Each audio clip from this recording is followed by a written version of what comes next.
같은 경우는 굉장히 이렇게 관전평을 스스로가 내리고 있을 것 같은데 이름하여 바로 개혁신당의 이준석 대표 사실은 이미 국민의힘 대표를 한 번 했고 쫓겨나긴 했습니다마는 본인과 어떻게 보면 비슷한 포지션을 가지고 있는 한동훈의 지위가 크게 흔들리고 있기 때문에 이참에 정당에 팀입을 한다거나 선거를 치르는 과정에서 뭔가 자기 역할을 보여주면 다시 한번 보수의 맹주가 될 수 있다 이런 생각할 수 있는 거 아니겠습니까? 그렇죠. 그러나 그 꿈은 꿈입니다. 결국은.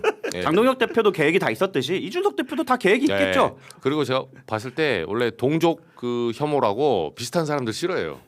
그러니까 이준석 대표도 느낌이 온 거지. 아 우리 까란데? 약간 느낌이 온 한동훈 전 대표에 대해서 나랑 비슷하네 캐릭터 겹치는데 너도 좀 깐족이구나. 약간 이런 시시콜콜 하나 다 뭐 간섭해서 깐족깐족하고 정작 잘 보시면 저는 다른 거 말고 조이드 대법원장이 서부지법 파동 때 성명서 한 장 안 냈죠. 네, 그 이하상 변호사들 난동 부리고 있었잖아요. 이진관 판사 그렇게 힘들어하는데 자기 구성원에 대해서 경고 한 장 안 줘요. 한참 빠르게 늦었죠. 조치를 했어야 되는데 당연하죠. 한참 늦었죠. 우리로 보면 경향신문사나 저희 예를 들면 CBS CBS 로 그리고 보면. 정구승 대표님이 지금 대표니까 네. 변호사가 지금 어디 가서 우리한테 당하고 있는데. 네, 협박을 받고 있어. 구성원 협박을 받고 있어. 사장이 가만히 있으면 그건 회사가 아니에요. 그렇죠. 근데 그럼요. 그거를 멀뚱멀뚱 보고 있어요. 제가 그걸 보고 나서 근데 정치인이라면 여야를 떠나서 사법부가 이래서는 안 된다. 적어도 본인이 책임지고 있는 부하 직원이 법관의 생명과 재산 이 사람들의 안전을 위해서는 수장이 당연히 할 수 있는 말이에요. 여기에 여야가 어디 있습니까? 그렇습니다. 네, 이재명 편들고 뭐 예를 들면 민주당 편들라는 소리도 아니에요. 단 한마디를 안 하잖아요. 왜? 그 멘트가 소위 말해서 본인 진영이 손해가 될까 봐. 도움이 안 되니까 이득이 네. 안 되니까. 그렇게 추정이 되죠. 단 한마디가 없어요. 그러니까 이분들은 정말 중요하고 큰 문제에서는 입국단 그리고 자잘한 거 뭐 이거 나오면 김병기 나오면 뭐 때리고 강성으로 때리고 아이고 잘 걸렸다 뭐 항소 포기 이런 거는 논문을 쓰시든만 아주 페북에. 저는 그래서 좀 한 당에 좀 모아놓고 싶은 그 분들이 있어요. 이준석 대표랑 한동훈 전 대표가 좀 같은 당에 있을 때 같은 어떤 당에 게 있어야 된다. 거기에 주진우 의원까지 같이 들어간다고 하면은 정말 그 안에서 재밌는 일이 많이 벌어질 것 같은데. 되죠. 근데 제가 생각할 때 한동훈 전 대표는 이미 실기했고 그만한 사실은 배짱과 의지가 있었으면 나오려면 이미 나왔다. 이미 나왔죠. 근데 이미 그거는 그러니까 자진해서 탈당해갖고 새로운 진영을 꾸리는 것에 대해서는 이미 포션도 너무 많이 줄어들었고 본인은 그럴 배짱도 없기 때문에 네. 그냥 계속 이렇게 될 것이다. 자 그러면 좀 더 깊이 들어가서 네. 장동혁 대표가 이제 어쨌든 반전의 모멘텀을 만들어야 되기 때문에 뭔가 사람과의 교류가 필요할 것 같고 한동훈과의 관계는 이미 절연이기 때문에 그 관계는 회복이 안 되는 건데 이준석과의 관계 회복을 위한 시도들을 그 이정주 기자는 할 수 있다고 보십니까 아닙니까? 그거는 뭐 결론부터 말씀드리면 할 수 있다. 근데 이제 상황과 그 조건을 짜는 게 생각보다 힘들어요. 왜냐면 첫 번째는 장동혁 대표 입장에서는 이준석 그 개혁신당과 연대를 하려고 하잖아요.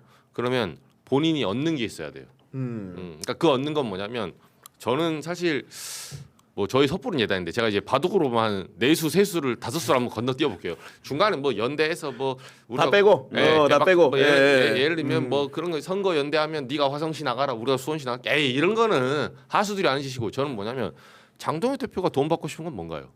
전당대회예요. 그다음에 그다음 합당을 할 거거든. 지방선거가 끝난 이후에 양당은 그렇죠. 합당 투수를 겪게 될 그렇죠. 가능성이 아니, 높은데 그러려고 연대를 하지. 그러면 진짜 지방선거 연대하고 헤어진다? 제가 손모가지 걸겠습니다. 네, 진짜. 그럼 내가 인정. 요즘 많이 걸어요. 손이 뭐, 있어요? 지금 네. 없는 것 같은데. 저는 한 번도 지지 않았기 때문에 한 번도 지지 않아. 아직도 제가 친한기에 말합니다. 한동훈 대표 들어오세요 단계 들어오라고요. 네, 제가 어디서 하시면 들어오세요. 오한마 들고 오세요. 손목 하나 묶읍시다. 네. 이게 지금 제가 1년 3개월째 이걸 외치고 있어요. 제 손목은 왜 이렇게 1년 3개월째 성할까요? 그래서 한동훈 전 대표 쪽하고 이제 예를 들면 그 역학관계 장동혁 대표가 그쪽을 쳐내고 네. 내부 진압을 확실히 한 다음에 그 다음에 이준석 대표 쪽이 좀 가치가 있어요. 값어치가. 그리고 이준석 후보가 들어왔을 때 예를 들면 장동혁 대표 입장에서는 그 잠재적인 대선 후보 상대거든요. 아니, 물론 우리는 인정하지 않지만 그쪽에서는 인물이 없으니까 준석이가 나랑 이제 나중에 대선의 라이벌 같은데 이게 교통정리가 돼야 돼요. 아 상호간에 그렇죠. 그런 물밑 그런 교섭이 그렇죠. 뭔가 이루어져야만 네. 합당이든 뭐든 간에 가는 수순으로 갈 수 있다. 그렇죠. 네. 그게 포인트예요. 그래서 보면 김민석 총리도 예를 들면 대선 후보로 이제 잠재 주자로 꼽히지만 이재명 대통령과 후보 시절에 과거에 그 콜라보를 할 수 있었다는 건 뭐냐면 김민석 후보는 이번 대선에는 안 나오겠다고 했거든. 아 그렇지. 예. 확실하게 선을 그어줬지. 그렇죠. 확실히 굽힌 네, 거예요. 이인자로 확실하게. 예, 저는 총리 주십시오. 음. 저는 내진하고 나서 그 다음에 뭐 당대표 주십시오. 이런 식으로 교통정리가 됐기 때문에 같은 팀으로 간 거예요. 그리고 김민석 총리는 지금도 이런 얘기 하잖아요. 물론 이제 연임이라는 말을 꺼내기가 굉장히 어려운 환경이지만은 일부 의견을 들어보니까 연임하라는 의견도 있다. 그 얘기는 뭐냐면은 절대 1인자의 지위를 침범하지 않은 행동 양태를 보임으로써 대통령의 마음을 사는 방법을 너무나 잘 알고 있다. 그렇죠. 네, 그런 생각이 좀 들었거든요. 예, 네. 하늘아래 태양이 두 개일 수가 없습니다. 그래서 이준석 그 입장에서는 나중에 합당을 했을 때 다시 그 어떻게 보면 거대 정당이잖아요. 100석이 넘는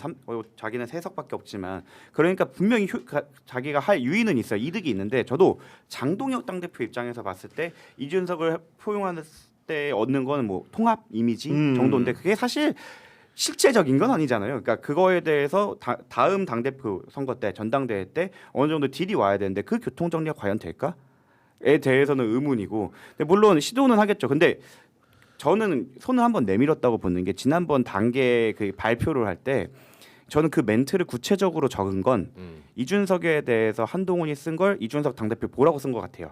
아 일부러 네. 적실에 당무감사위가 네. 그랬다. 다른 분들 네. 거는 사실 큰 관심이 없었는데 그 개혁신당에서 갑자기 맨 처음에는 오 이러다 갑자기 오 우리 대표한테 이렇게 하고서 발끈을 하는 걸 보고서 그쵸. 아 이거는 개혁신당 보라고 쓴 거구나. 아 뭔가 화합의 신호로. 그 전까지는 네. 한동훈과 이준석이 어떻게 보면 결이 같기 때문에 뭐 우리 제 예상은 동족혐오 때문에 안 될 거라 생각하지만 둘이 같이 가서 약간 좀 중도 우파적으로 만들 수 있지 않을까라는 예상이 있었는데 그때 이제 롬준석이라고 썼나요? 뭐 그런 걸 공개를 해버림으로써 둘을 아예 갈라놓았죠. 이건 장동혁 대표의 포석이라고 생각을 하고 그때 이미 손을 한번 내민 거죠. 자 한동훈은 안 돼, 나랑 가자인데 그 장동혁 대표 입장에서 만족할 만한 그런 조건을 이준석 대표가 과연 수락을 해줄까?